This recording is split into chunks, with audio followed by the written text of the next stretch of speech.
Hello, Morongo Basin and listeners around the world online at Z107.7fm.com. This is your Z107.7 local news for Sunday, June 29th, 2025.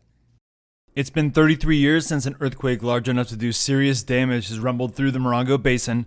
The magnitude 7.3 Landers earthquake split homes in half, brought down the bowling alley, and created a mess in most homes.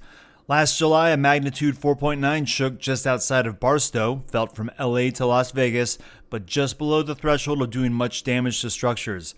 But as sure as death and taxes, a big earthquake will hit here again. It will take down homes, businesses, and other buildings, and it'll test the residents who live here on how they react and respond to a natural disaster.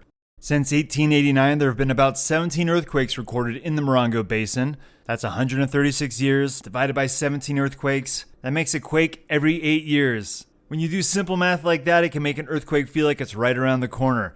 But I'm no alarmist. I hope that big shaker comes long after I've left the earth.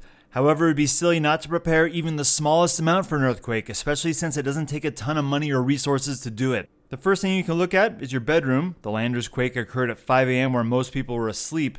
If you have a large picture above your bed or anything that could crash down on you while you're at your most vulnerable, make sure that those things are attached more securely to the wall. Secure anything super heavy, for instance, a bronze bust of Burt Reynolds. It's just an example, but if it can create chaos by crashing to the floor, strap it down or move it to a place where you won't be knocked out before you even have a chance to react. Of course, you can't strap everything in your house down, but furniture like dressers or freestanding TVs can topple easier than you think.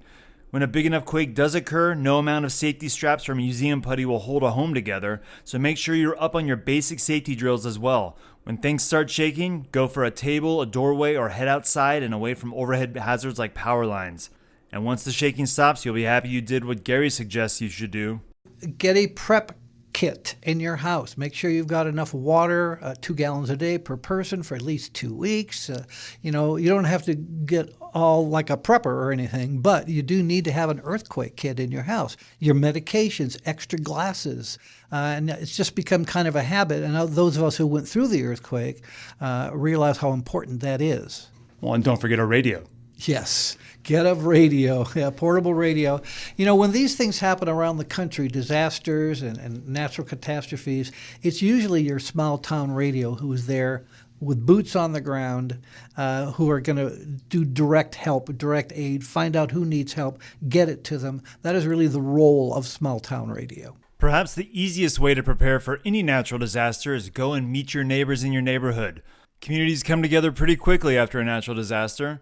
It'll be even easier if you already know your neighbor's name and if any vulnerable residents live around you. You can find some more earthquake preparation tips along with other links to earthquake resources at this story on our website, Z107.7fm.com.